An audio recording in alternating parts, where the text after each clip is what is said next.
এখন তো প্রচুর গরম পড়েছে, আর এই গরমে ঠান্ডা ঠান্ডা আইসক্রিম হলে কেমন হয় বন্ধুরা।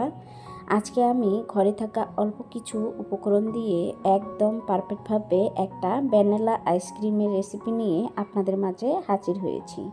কোনো রকম আইসক্রিমের মোল্ড লাগবে না, ক্রিম লাগবে না, কন্ডেন্স মিল্ক লাগবে না, এবং ঘরে থাকা সামান্য উপকরণ দিয়েই বানিয়ে নিতে পারবেন পারফেক্ট একটি আইসক্রিমের রেসিপি।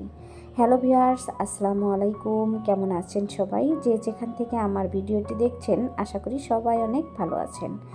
দেখুন, আমি এখানে একটা টপারের মধ্যে 1 লিটার দুধ দিয়ে গরম করে নিয়েছি, আর দুধগুলো গরম করে আমি অনেকটাই ঘন করে নিয়েছি। এখন মিষ্টির জন্য এর মধ্যে অ্যাড করে দিচ্ছি চিনি। আপনারা মিষ্টিটা যেরকম খেতে পছন্দ করেন চিনিটা সেরকম দিয়ে নিতে পারেন।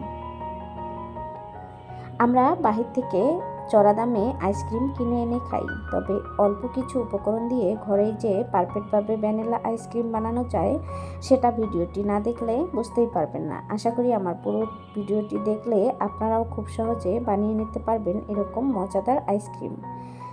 দুধগুলো চুলায় জাল হচ্ছে, আর এপাশে আমি একটা বাটিতে কিছুটা পরিমাণে দুধ নিয়েছি, আর নিয়ে নিলাম কর্নফ্লাওয়ার।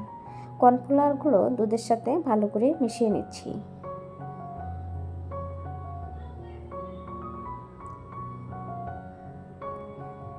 কর্নফ্লাওয়ারগুলো ভালো করে মিশিয়ে নেওয়া শেষ। এখন যে দুধটা চুলায় বসিয়ে দিয়েছি সেটার মধ্যে ঢেলে দিব।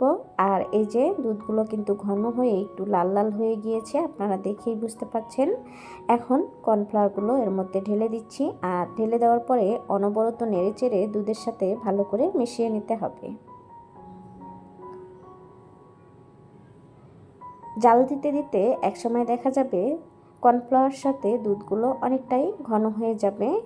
আর এই যে আপনারা দেখেই বুঝতে পারছেন কতটা ঘন হয়েছে। আমি আরেকটু জাল দিয়ে আরেকটু ঘন করে নেব।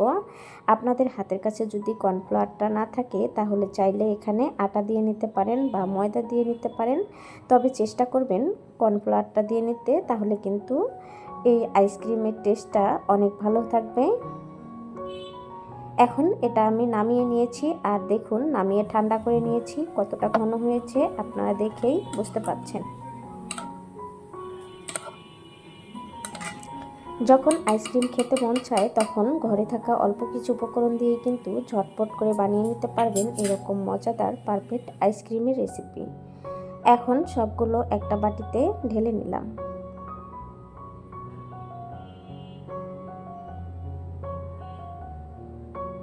আমি এখন একটা হ্যান্ড বিটারের সাহায্যে ভালো করে এগুলো বিট করে নিচ্ছি। আপনাদের হাতের কাছে যদি ইলেকট্রিক বিটার থাকে তাহলে কিন্তু সেটা দিয়েও করে নিতে পারেন।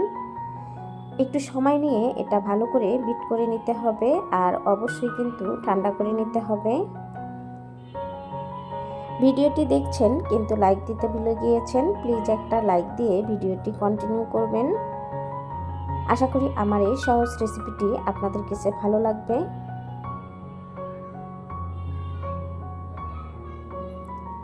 আমি অনেকক্ষণ সময় এই যে বিট করে নিয়েছি। এখন এটা একটা কাগজের মাধ্যমে ভালো করে রেখে তারপর যাতে করে কোনো রকম বাতাস না ঢুকে সেই অবস্থায় দিয়ে তারপর ডিপ ফ্রিজে রেখে দিব আধা ঘন্টার মতো। এতে করে সুন্দরভাবে এটা ঠান্ডা হয়ে যাবে। আর দেখুন আমি ডিপ ফ্রিজ থেকে বের করে নিয়েছি, কতটা পারফেক্টভাবে সেট হয়েছে। এখন একটা ব্লেন্ডার জার নিয়েছি, আর এর মধ্যে ঢেলে দিচ্ছি। এটা আমি ব্লেন্ড করে নিব।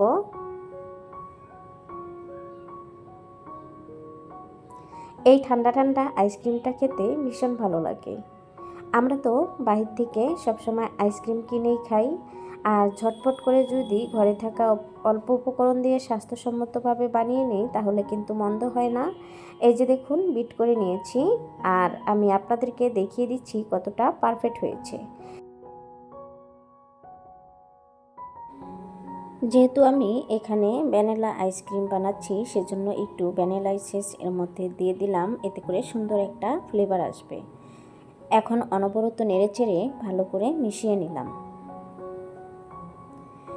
কিছুটা আমি আলাদা করে নিচ্ছি একটা বাটিতে, যেহেতু আমি 2 কালারের আইসক্রিমটা বানাবো সেজন্য একটা ছোট বাটিতে একটা বাটিতে আলাদা করে নিচ্ছি।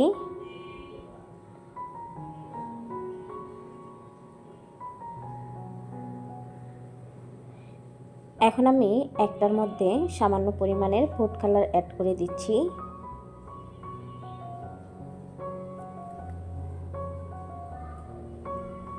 এখানে সামান্য পরিমাণের ফুড কালার অ্যাড করে দিবেন, এতে করে সুন্দর একটা কালার আসবে। দেখুন অনবরত নেড়েচেড়ে ভালো করে মিশিয়ে নিচ্ছি।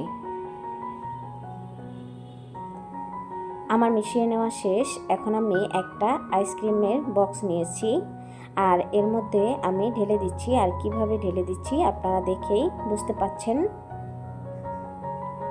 একদম সহজ আর পারফেক্টভাবে আমি এই আইসক্রিমের রেসিপিটি আপনাদের সাথে শেয়ার করেছি। ঘরে থাকা সামান্য কিছু উপকরণ দিয়েই কিন্তু আজকের আইসক্রিমটা আমি বানিয়ে নিয়েছি। এখন আমি ঢাকনাটা আটকিয়ে এটা ডিপ ফ্রিজে রেখে দিব 12 ঘন্টার জন্য। ফিরে আসছি 12 ঘন্টা পরে।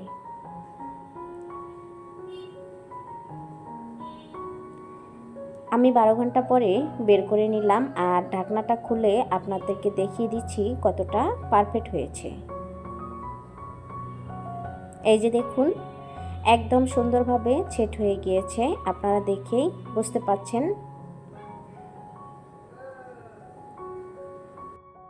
বাইরে চড়া দাম দিয়ে আইসক্রিম কিনে না খেয়ে ঘরেই স্বাস্থ্যসম্মতভাবে বানিয়ে নিতে পারেন এরকম পারফেক্ট আইসক্রিমের রেসিপি অল্প কিছু উপকরণ দিয়ে।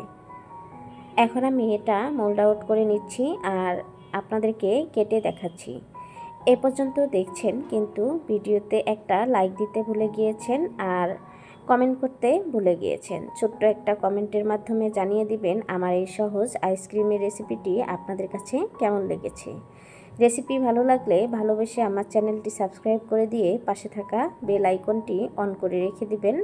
আমি যে কোনো সময় ভিডিও আপলোড করার সাথে সাথে আপনাদের কাছে নোটিফিকেশন চলে যাবে। সময় সুযোগ বুঝে আমার এই সহজ রেসিপিগুলো আপনারা দেখে নিতে পারবেন।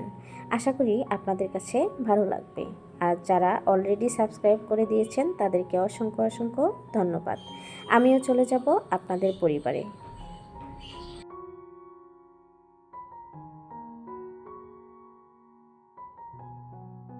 আমি এই যে দেখুন চামচ দিয়ে তুলে নিয়ে আপনাদেরকে দেখিয়ে দিচ্ছি কতটা পারফেক্টভাবে হয়েছে এই আইসক্রিমটা। আপনারা দেখেই বুঝতে পাচ্ছেন এটা কিন্তু ছোটো বড় সবাই অনেক পছন্দ করবে আর যে বানাবেন তার কিন্তু অনেক প্রশংসা করবেন। এই প্রচণ্ড গরমে কিন্তু আপনিও বানিয়ে নিতে পারেন এরকম মজাদার আইসক্রিম। আশা করি আইসক্রিমের রেসিপিটি আপনাদের কাছে ভালো লেগেছে। আমার এই ভিডিওগুলো ভালো লাগলে আপনারা ভিডিওটি ফ্রেন্ড এবং ফ্যামিলির সাথে শেয়ার করে দিয়ে তাদেরকেও দেখার সুযোগ করে দিবেন। অনেক আপু ভাইয়ারা আমার রেসিপিগুলো দেখে অনেক সুন্দর সুন্দর কমেন্ট করেন, তাদেরকে অনেক অনেক ধন্যবাদ। মন থেকে অনেক ভালোবাসা। আজ এ পর্যন্ত, আবারও কথা হবে অন্য কোনো ভিডিওতে। এ পর্যন্ত সবাই ভালো থাকবেন, সুস্থ থাকবেন। আল্লাহ হাফেজ।